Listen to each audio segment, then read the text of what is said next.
ವರ್ಷದ ಜಾತ್ರಾ ಮಹೋತ್ಸವ ಬಹಳ ವೈಭವದಿಂದ ಭಕ್ತಿ ಸಡಗರ ಮಧ್ಯದಲ್ಲಿ ಆ ಮುಖ್ಯನ ತೇರೆಳೆದು ನಂತರ ನಡೆಯುವಂಥ ಹಲವಾರು ಧಾರ್ಮಿಕ ಕಾರ್ಯಕ್ರಮಗಳಲ್ಲಿ ನೀವೆಲ್ಲರೂ ಕೂಡ ಪಾಲ್ಗೊಂಡು ಅವರು ಸಾಂಗೋಪಾಂಗವಾಗಿ ಮಾಡಿದ್ದೀರಿ. ಕಳಸಳಿಸುವ ಕಾರ್ಯಕ್ರಮ ಕೂಡ ಬಹಳ ವೈಭವದಿಂದ ನಡೆಯುವಂಥದ್ದಾಯಿತು. ಇವತ್ತು ತೇರಿಗೆ ಯಾರಾದರೂ ಬದಲಾವಣೆ ಇದ್ರೆ ಹೊಸದಾಗಿ ಬಂದು ಇವತ್ತು ಕಳಸಳಿಸೋದು ನೋಡಿದ್ರೆ ಅಂದ್ರೆ ಜಾತ್ರೆ ಮಾನ್ಯ ಆಯ್ತು ಇವತ್ತಾಯ್ತಪ್ಪ ಅನ್ನುವಂಥ ವಿಚಾರ ಇವತ್ತಿನ ವಾತಾವರಣ ನೋಡಿದಾಗ ಆರ್ಥೈಸಿಕೊಳ್ಳತಕ್ಕಂಥ ಇಂಥ ಒಂದು ಶುಭ ಪ್ರಸಂಗದಲ್ಲಿ ನೀವೆಲ್ಲರೂ ಕೂಡ ಉಪಸ್ಥಿತರಿದ್ದು ವಿಶ್ವರಾಜ್ಯರ ದರ್ಶನ ಪಡ್ಕೊಂಡ್ರಿ, ಪ್ರಸಾದ ಸ್ವೀಕಾರ ಮಾಡಿ, ಪ್ರಸಾದ ತಿನ್ನಿಸ್ಬೇಡ್ರಿ. ಯಾಕಂತಂದ್ರೆ ಎಲ್ಲ ಜೀವ ಜಂತುಗಳಲ್ಲಿ ಪ್ರಸಾದಕ್ಕೆ ಮೋಕ್ಷ ಕೊಡೋರು ಯಾರಂದ್ರೆ ಮನುಷ್ಯ ಜನ್ಮ ಹಾಕ್ಬೇಕಾರೆ. ಇದು ದಾಸೋಹವಾದಂಥ ಸಂದರ್ಭದಲ್ಲಿ ದಾಸೋಹ ನೀಡಂತ ಹೇಳಿದ್ರು ನಾವು. ಯಾಕಂದ್ರೆ ಎಲ್ಲ ಪ್ರಾಣಿ ಪಕ್ಷಿ ಜೀವ ಜಂತುಗಳು ಭಗವಂತನಲ್ಲಿ ಜಗತ್ತ ನಮಗೆಂದು ಮೋಕ್ಷ ಅಂತ ತಿಳ್ಕೊಂಡು ಕೇಳಿದಾಗ ಎಲ್ಲರಿಗೆ ನಿಮಗೆ ಇವಾಗ ಮೋಕ್ಷ ಅಂತ ತಿಳ್ಕೊಂಡಾಗ ಅನ್ನ ಕೇಳ್ತಂತ ಪರಮಾತ್ಮನಿಗೆ ನನಗ್ಯಾವ ಮೋಕ್ಷಪ್ಪ ಪರಮಾತ್ಮನಂತ ನೀನು ಚಿಂತೆ ಮಾಡ್ತಾರ ನೀನು ಯಾವಾಗ ಮೋಕ್ಷ ಅಂತ ತಿಳ್ಕೊಂಡು ಕೇಳಿದ್ರೆ ಗುರುದಲ್ಲಿ ಮನುಷ್ಯರ ಹೊಟ್ಟೆ ಹೋಗಿ ನೀವು ಬುದ್ಧಿ ಅಂತಂದ್ರೆ ನಿನಗೆ ಮೋಕ್ಷ ಆಗ್ತದೆ. ಯಾಕಂತಂದ್ರೆ ಅಕ್ಕಿ ಗೋದಾಮದಾಗ ಇಟ್ಟರು ತಿನ್ನಬೇಕಿದ್ರೆ ಏನೂ ಆಗಂಗಿಲ್ಲ, ಅದೇನು ಪುಡಿ ಅದು ಏನು ಹೊರಗೆ ಇಡ್ತಾರೆ. ಮತ್ತು ರೈಸ್ ಮಿಲ್ಲಾಗ ಇಟ್ಟರು ಕೂಡ ಏನು ತೊಂದರೆ ಆಗಂಗಿಲ್ಲ, ಜೋಳ ಹಗೆದಾಗ ಹಾಕಿದ್ರು ಕೂಡ ಏನು ತೊಂದರೆ ಆಗಂಗಿಲ್ಲ. ಆದ್ರೆ ಅದೇ ಅಕ್ಕಿ ಅದೇ ಜೋಳ ನೀನು ಹಗೆದಾಗ ಹಾಕಿದ್ರೆ ಒಂದು 2-3 ತಾಸಿನಾಗ ನೀವೆಲ್ಲ ಬಾಬು ಕುಂದ್ರಲಾರ್ದಾಗ ನೀವು ಮಾಡ್ಕೊಳ್ತೀರಿ. ಅಂದ್ರೆ ಅದಂತ ಹಾಗೆ ಇರ್ಬೇಕು ನಿಮಗೆ.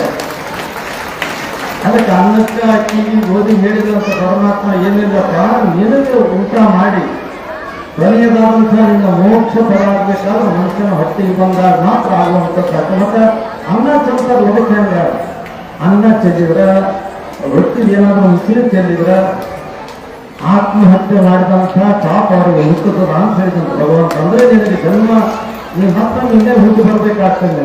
ಅಂಥ ಅವಸ್ಥೆ ಸ್ವತಃ ಮನುಷ್ಯರು ನೀವು ತಂದು ಕೊಡ್ತಾರೆ. ಅದಕ್ಕಾಗಿ ಹೇಳುವಂಥ ತಾತ್ಪರ್ಯ ಏನಂತ ಕೇಳಿದಾಗ ಅನ್ನಕ್ಕೆ ಮೋಕ್ಷ ಕೊಡತಕ್ಕಂಥ ಪರಮ ಪದ ಯಾರಲ್ಲಿ ಆದಂತ ಕೇಳಿದಾಗ ಮನುಷ್ಯ ಜೀವಿಗಳಲ್ಲಿ ಅದಿರತಕ್ಕಂಥದ್ದಾಗ್ತದೆ.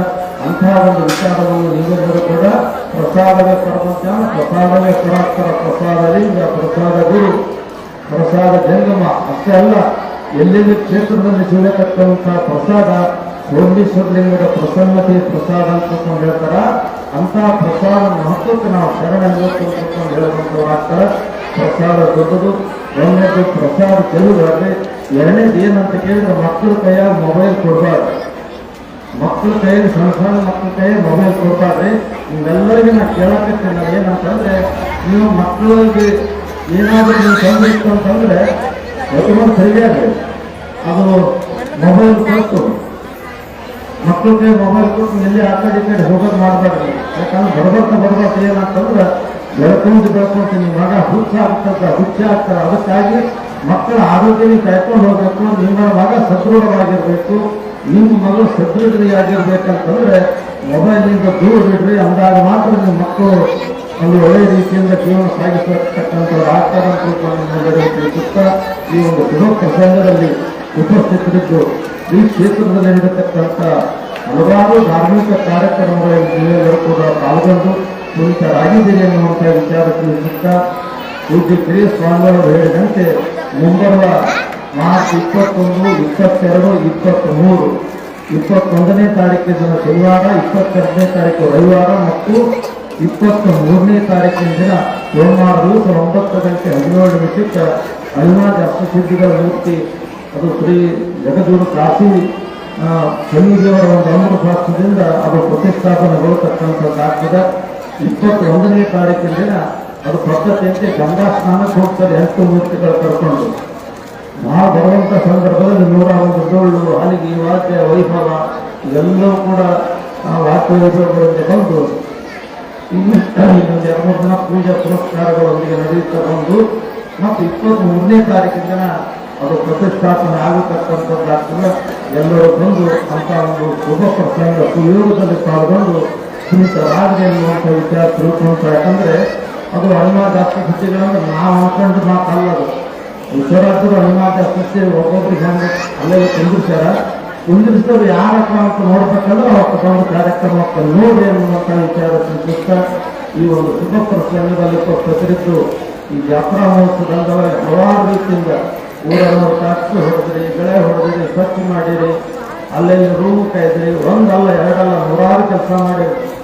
ನೀರಿನ ವ್ಯವಸ್ಥೆ, ಪ್ರಸಾದ ವ್ಯವಸ್ಥೆ, ಯಾವ ವ್ಯವಸ್ಥೆ ಮಾಡಿರಿ, ಎಲ್ಲೆಲ್ಲಿ ನಾವು ಏನೇನು ಮಾಡಿ, ಯಾರು ತಿರುಗಾಡಿ ಏನು ಅಂದೀವಿ ಅನ್ನುವಂಥದ್ದು ಅದು ವಿಶ್ವರಾಜ್ಯಗಳಲ್ಲಿ ಇರ್ತದ. ನೀವು ಮಾಡಿದ ಕೆಲಸಕ್ಕೆ ನಾನೇನು ಹೋಗಬೇಕಾಗುವಂಥದ್ದಲ್ಲ, ಅದು ವಿಶ್ವರಾಜ್ಯನ ಕೃಪೆಗೆ ಪಾತ್ರರಾಗತಕ್ಕಂಥ ಒಂದು ಸುಯೋಗ ಅಂತ ತಿಳ್ಕೊಂಡು ನಿಮ್ಮೆಲ್ಲರಿಗೂ ಹೇಳುತ್ತಾ ಈ ಒಂದು ಕಾರ್ಯಕ್ರಮದಲ್ಲಿ ಪಾಲ್ಗೊಂಡ ಎಲ್ಲರೂ ವಿಶ್ವರಾಜ್ಯರು ಬದಲಾವಣೆ ತಾಯಿ ಆಯುಷ್ಯ ಕೊಡಲಿ, ಆರೋಗ್ಯ ಕೊಡಲಿ, ಸಕಲ ಸಂಪತ್ತೆಲ್ಲವನ್ನೂ ಕೂಡ ಕೊಟ್ಟು ಪ್ರಗತಿ ಕಾಪಾಡಲಿ ಅಂತ ತಿಳ್ಕೊಂಡು ನಿಮ್ಮೆಲ್ಲರ ವತಿಯಿಂದ ಪುಣ್ಯಾತ್ಮರನ್ನು ಪ್ರಾರ್ಥಿಸಿಕೊಂಡು ನನ್ನ ವಿಷಯಕ್ಕೆ ಮಂಗಳ ಕೋರಬೇಕು.